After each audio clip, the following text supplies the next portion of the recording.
Hey folks, welcome to the channel. And what's our first Gray Zone Warfare video? We got it announced today. We know when it's coming out now. April 30th, which is tomorrow, we get the game for early access. Now it's much earlier than I expected, kind of earlier than I was hoping, but technically late if you know the timeline. There's some details to cover and lots of info to disseminate, so let's get right into it. Okay, so first off, the game's gonna go live on Steam April 30th at 6 a.m. PST, 9 a.m. EST, 1 p.m. GMT or UTC, however you want to call it, and 11 p.m. AEST for, I believe that's Sydney. Now, as of this video, there are 4 versions you can buy. The standard edition at $35, $34.99. I'm just going to round up. Tactical edition at $58, Elite edition at $80, and supporter edition at $100. This is going to look very familiar to anybody who's played Tarkov, or a couple other games have done this since Tarkov. I don't know if somebody did it before. Tarkov was the first time I've seen this, but anyways, it's going to look familiar, and it works similar to how Tarkov does as far as getting more stash space, more gear, a bigger secure container, all stuff that you're going to be able to get in game by progressing.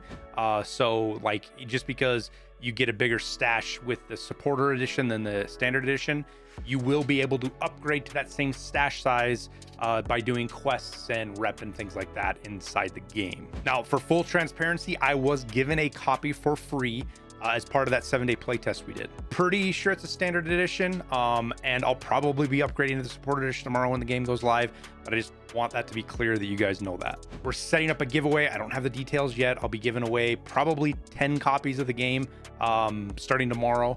We'll be streaming, going live with it, obviously, but so come check out the stuff once we get that all posted. You guys can get a chance to get a free version there. Now, if you buy the standard edition, you can upgrade to any of these other editions at any point in time you want, and it's the difference in price. So if you get the standard edition and you want to go to the supporter edition, you got to throw down that extra what is it, $65. But as far as what I recommend for everybody is only do the $35 edition to start. Don't throw 100 down when you can only put 35, especially with this being early access. This game may crash and burn the first day or the first couple of days with servers and bugs and problems. And you don't want to be out $100 when you can't even play the game. And they could very well easily turn it around. And this has happened to me many times for games like, I mean, just off the top of my head, No Man's Sky and Kerbal Space Program 2. Now, No Man's Sky wasn't early access. I mean, wasn't really, kind of.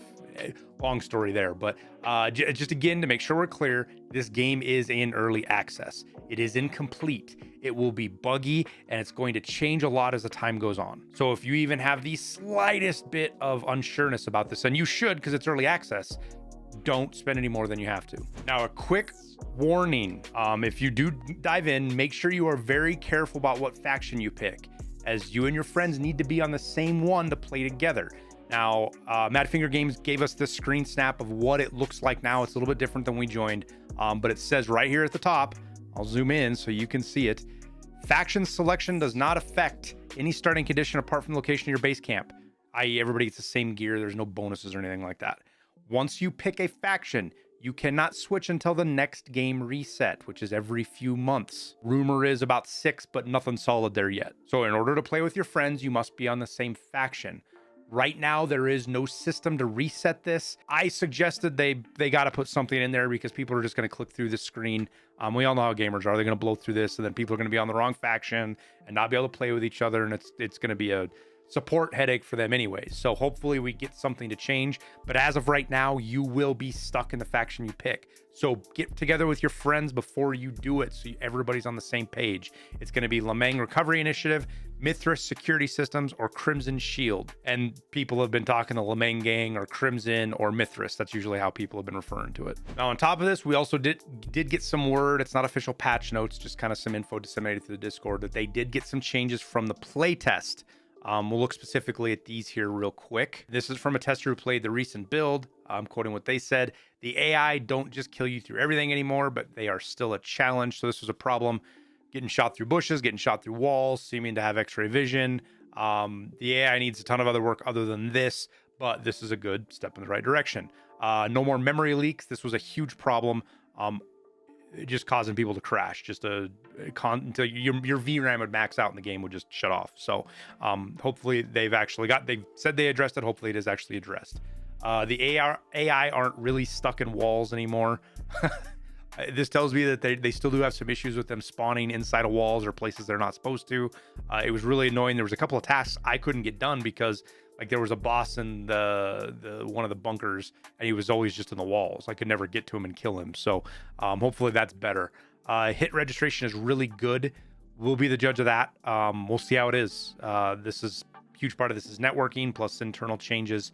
It was one of the big bugs with the AI specifically. The lead for the game, Merrick, said that they found the problem, they were going to address it, and it was just going to take a couple of days past the playtest, which we're already through that. Money is a lot more balanced when completing quests. To me, it seemed like they had the money cranked through the roof for us during the 7-day playtest because they didn't want us stuck without money, right? They wanted us to get through the systems, test things, and money needed to be kind of an afterthought. So that is going to be a lot more balanced. I'm guessing things are going to be a lot more either expensive or you're not going to get as much money. So be careful about what you spend your money on. Don't just do what we did on that 7-day playtest because you'll probably blow through your cash. This one's a huge one. I didn't even think of this, but they made the heli a lot faster, which makes it better to travel and not have to wait forever. So some of the flight times, I think the longest flight time was right around 4.5 minutes, maybe 5 minutes, that you just sat in helicopters that flew around the map. So they've sped this up, which is a good deal. We'll see how it looks. And they might have done this by changing some of the routes or just actually speeding the helicopter up. So good change. Also, base rating seems to be a lot harder, which is great. I can't think of anything else right now, is what he said, other than improvement to stamina, which is a big one. Base rating, we saw a little bit of that stuff change right at the end of the playtest the last day. Invisible walls that won't let you get behind the base, which kind of sucks. I hope they come up with a better system than just that, but because the invisible wall, it sucks when you're running along and you just hit an invisible wall. I hate that personal thing. But they also made the AI a lot more competent, a lot more aggressive, a lot better geared, so it made it much more difficult to do. Now in addition to that, like I was saying here, the AI spawns in bases quicker. You can shoot from the heli now, which is interesting. So when you're on top of the helicopter, you can shoot out of it, which is harder said than done. But as far as getting into LZs, that's going to be a help. It's going to keep people from being able to just stand right there as you're landing. You're also going to have invulnerability for a brief time after you get off the heli, which is huge. We'll see how this helps with some of the LZ problems. More is going to need to be done, but this is a good couple of first steps to get the game, shall I say, playable. As of right now, I'm wrapping up a video that goes over my comprehensive thoughts of the game, so check that out once it goes live. Make sure that you like this video and subscribe though, because I've primarily been a Tarkov creator, as most of you know, and it'll take some time for YouTube to get the algorithm figured out that you guys want to see this content. So make sure you do everything you can to let it know that you want to see it. But as always, I appreciate you guys watching, and we'll see you tomorrow in Lemang.